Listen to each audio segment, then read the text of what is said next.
নিজের স্ত্রীকে ভালোবেসে সমস্ত সম্পত্তি লিখে দিয়েছিল স্বামী। 14 বছর সংসার করার পর 2 সন্তানকে রেখে অন্য ছেলের সঙ্গে পালিয়ে গেল সেই স্ত্রী। আরে আমার সাথে যখন সংসার করেছো 14 বছর, ঠিক আছে, থাকিনি তো তোমার সাথে। তা কার সাথে ছিলে? সেটা তোমার বলবো কেন?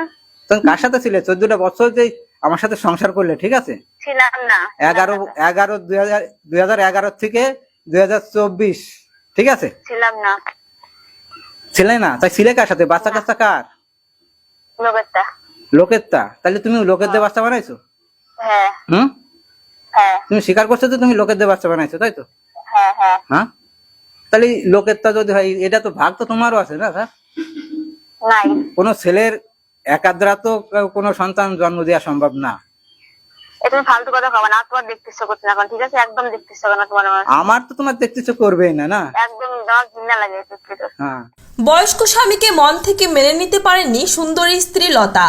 তাই তো স্বামীর সঙ্গে মিথ্যে ভালোবাসার নাটক করে তার সমস্ত সম্পত্তি লিখে নেয় নিজের নামে। জায়গা জমিগুলো সব নিয়ে গেলে আমার পোষাই, মানে পটাই ফুটোয়ে। সব বেঁচে দেবো, কিছু রাখবো না, সব বেঁচে দেবো, সব বেঁচে দিয়েছি। কোথায় বেচেছো? কার কাছে বেচেছো? যার কাছে বেঁচে ঠিক টাইমের লোক ছিল দেবে বাড়ির কিছু লাভ আছে। ঠিক আছে, তুমি বেচে দাও, আমি তো এই জায়গায় আছি, দেখি কে নিচে আসে, আমি দেখতে চাই। নিবে তো, কারণ জায়গা যদি আমি একদিনে রেস্টি করি, তার অধিকার বেশি, তোমার অধিকার নেই। আরে আমি কি তোমারে ছাড়িছি নাকি? আমি তো তোমারে ছেড়ে যাইনি, তুমি আমারে ছাড়িয়ে গেছো। তার 7 বছরের বাচ্চা মেয়েটিকে সেই মায়ের সঙ্গে কথা বলতে দিলে তাতেও একটু মন গলে না তার। লোকের কি বলে দিচ্ছি? কি বলেছি? তুমি যার সাথে কথা বলেছিলে সত্যি কথাই তো বলেছি না, আমি কি মিথ্যা কথা বলেছি? হ্যাঁ বলেছিস, তো বলবি কেন? লোকের বললে বেড়াবি আর নাম্বার দিয়ে বেড়াবি কেন? আমি 100 বার দিয়ে বেড়াবো, তোমার কি? হ্যাঁ, নাম্বার নাম্বার নাম্বার দিয়ে বেড়া, বেশি করে দিয়ে বেড়াবি, ঠিক আছে? 100 বার দিয়ে বেড়াবো, হয়েছে শান্তি? হ্যাঁ 100 আর দিয়ে বেড়া, তুই পুরো গ্রামের লোকের দিয়ে বেড়া, ঠিক আছে? কেউ আসবে না? বাড়ি আসবে না তুমি? কি করতে যাও বাড়ি? আরে এদের তো দেখতে হবে, এদের দেখাশোনা তো করতে হবে না?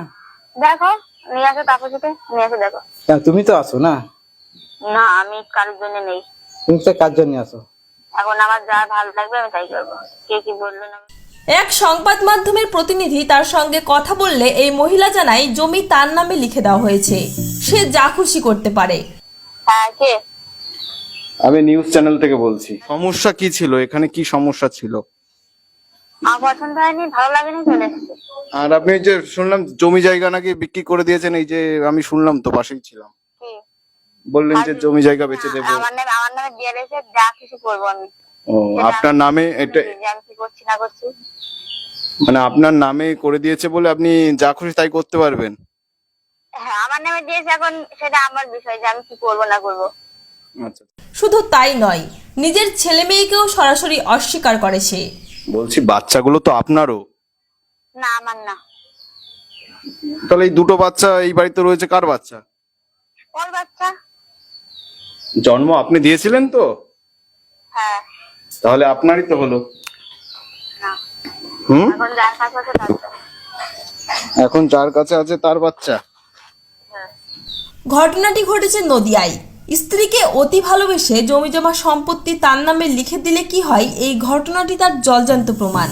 এই ঘটনাটি অবশ্যই মনে রাখবেন, নইলে আপনার করা একটি ভুল সারা জীবনের কান্না হয়ে দাঁড়াতে পারে। আমারও মনে হচ্ছে না খেয়ে রয়েছো। হ্যাঁ, আমি তো না খাই থাকি। হুম, আর ছেলে মেয়েগুলো তো আমার একার না, তোমারও তো ভাগ আছে। আর কি নাটক শুরু করেছে রোজ রোজ? আমি কি নাটক করছি? তোমার নাটক কম করবে, হ্যাঁ? আমি নাটক করছি নাটক না, কম করার চেষ্টা করবা। আমি নাটক করছি না। অত নাটক ভালো লাগে না আমার।